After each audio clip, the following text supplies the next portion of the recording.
Hello all, thanks for bearing with us while we've had all these technical issues. I'm going to pass you over to Craig and Neil now. Thank you.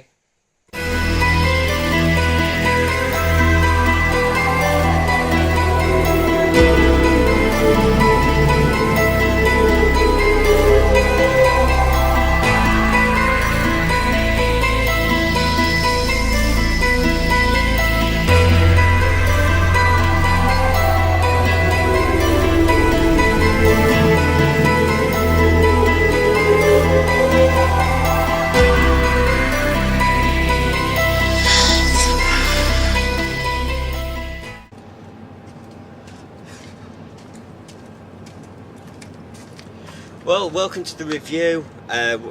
So what we've done is, for this time we've come on location at a supposed another haunted location itself. We're actually at the harborough tunnels in Coventry right now. What I'll do is, just while we're having a quick setup around here, we'll hand you back over and we'll go through the history of the three swans highlighted from the main video. So we'll catch you in a few minutes.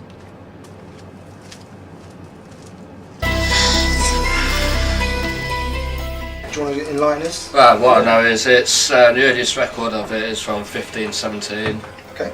It used to be obviously coaching then. And the main ones, there's two in Market Harbour. Well, it was called Harbour then. Okay.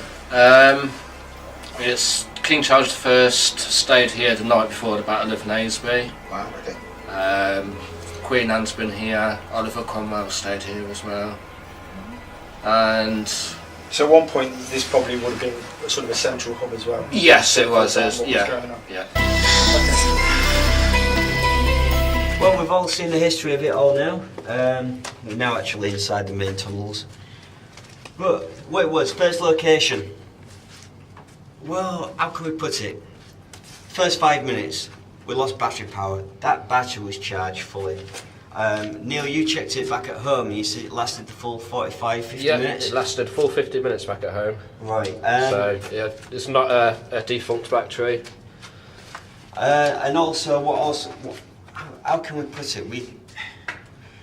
When we're doing the actual vigil itself, they're on the board, the spirit board itself, and when the members of the actual public actually noticed that, she was having a bit of a presence to sort of say that she felt that someone was behind her and she was hearing noises. Yeah, she did have that sort of feeling that someone was behind her. Well, what we did was, actually another member of this team at the time, they actually took a photograph of where she was, and as you do, you're carrying through the night. What happened was, when we went back through it, we were actually going through to the main reception itself, and someone just came up and just sort of says, well, there's an orb on there. And when we looked, we weren't even looking at the orb, was we? We were literally saying, well, something else is there. You felt, and this person we're actually speaking about is Meg Stanley. Thank you very much for sending us the photos from that night. So what we'll do is, in this corner up here, I'll actually post them, showing the photographs taken there and then. She took two, and as you can tell, there was not just a light anomaly, but look at the main seat, look at the cushion. There's actually two very keen imprints in that chair. It looks like as almost someone was sat in it. But then it's like at the end of the investigation, Neil, who's behind the camera right now, you went back, didn't you? Yeah, we went back and we had a look at the chair. The chair was completely fine. We did a type of compression test on the chair to see whether the material bounced straight back, and it did. So, looking at the photos, it did seem as if there was a presence actually sat on the chair at the time. Yeah, because not just you took the photo, but someone else went back with you. The person who actually took the original photo, I think, actually went back. Yes, she did, yeah. So they went back, took the photo, and also straight ahead on the top corner again, we'll show you exactly what actually happened. And, as I say, thank you very much, Meg Stanley, for contacting us and letting us know about that. But what we're going to do is we'll now run it to the next location, which was with team member Justin, and we'll run the evidence now. Catch you in a few seconds.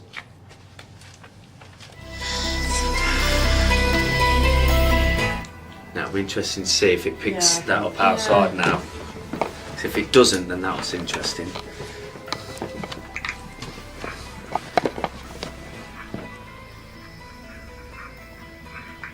Didn't pick any of that up outside, did it? No.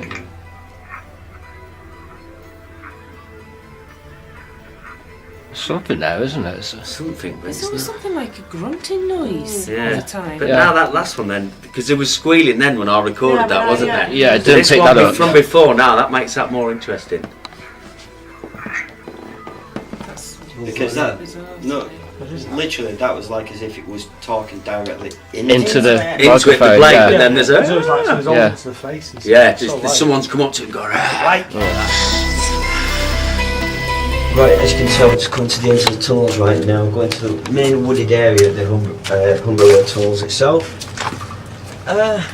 Right, you've just seen it now. You've just watched the EVP what actually came up that night. We was in the middle of swapping between. How can we put it? We're swapping between cameras because our normal camera was having issues with its sound.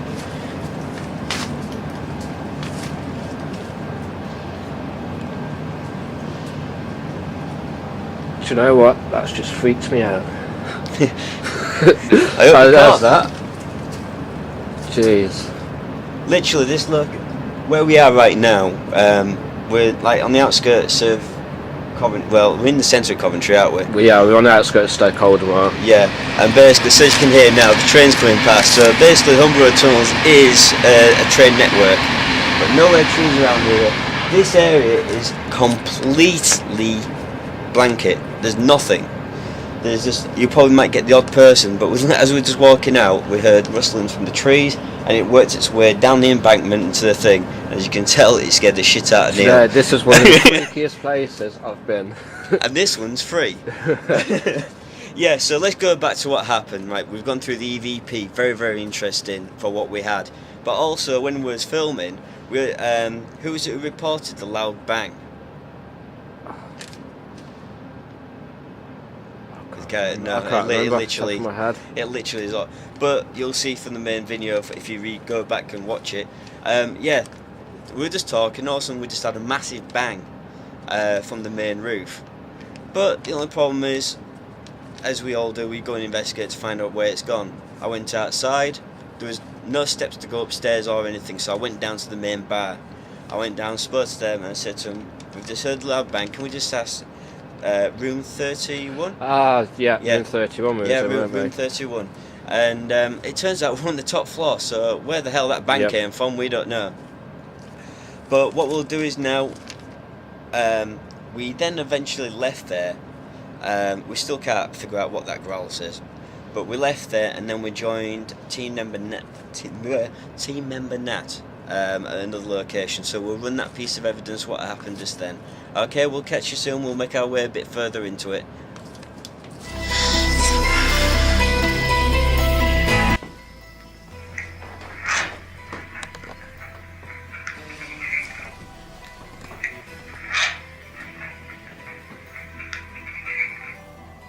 It's almost like you mean nothing to me at the end. Yeah. Go people.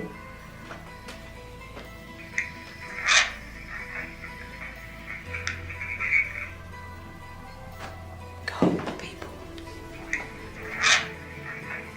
People. Go people, you know nothing to me. Let me try it again then. Without Rework saying it. Just... Right, we're now actually further into the main tunnels itself. It is just a main public pathway actually runs between the back of the main furnace. That EVP, which was taken by Nat, she's experimenting with all the equipment. It was quite interesting what came up in there.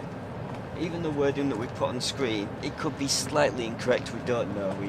It's without the actual EVP ourselves. We can't judge it. But overall, that room was very, very quiet. So we went to another location. How can we put it? It was dead. So then what we did was we regathered, and then we all chose to go down to the bar as one big team. So I'm going to hand it over to the VT now, which Neil has done, to tell us about the history about the actual painting in the bar. Okay, run VT.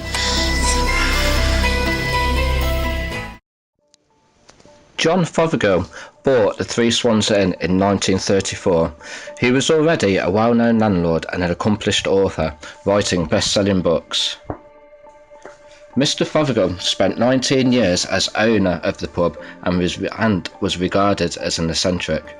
According to stories, he could be very rude, sometimes refusing to serve his customers just because he didn't like the look of them.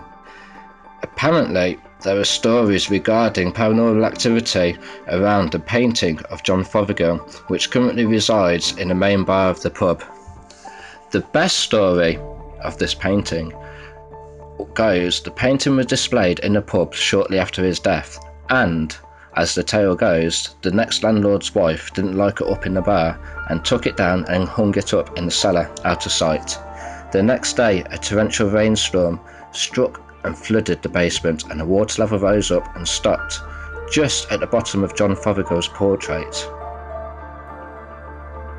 Another story tells of a woman who took down a picture while cleaning, and the day after she suffered an unfortunate incident with a horse and cart. Stories of Mr. Fothergill tell of a mean and spiteful landlord while he was alive, and it still seems that he hasn't chilled out any in death. There are other stories surrounding the hotel. One in room 33 saw a bathwater parting just like the Red Sea in the middle, and another one, a landlord moved his picture and promptly went bankrupt. And the last story we heard was the last landlady moved his portrait and all the computers in the hotel went down.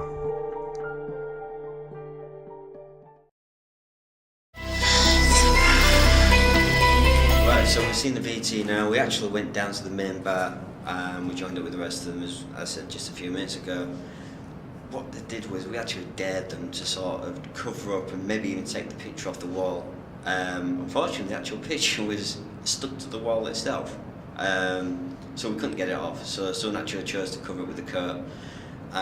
We did call outs and stuff like that. A few little voices came over the different technical devices, but not really happened at that point. But we was able to stay a lot longer than what we first wanted to be there for, because it was supposed to finish from 2 till 3. But overall, the night itself, Neil, how was it for you? It was a good night. A bit of activity. Yeah. Great company. The Definitely. hosts were fantastic. Yeah. Nat and There was Justin, Andy, and Nat, Justin yeah. and Andy. They're all brilliant hosts. Definitely go with them to another spookings again. Yeah. I think what we'll probably do is next time we'll probably leave the cameras behind and go back to basics. Yeah. We'll literally do it properly. But we wish you the best of luck with Haunted Britain, and it's like everything else, it's a new start, and all we can do is thank you very much, and we will see you again, because we're actually going to see you in about a month's time. Okay, goodbye, and we'll see you all later.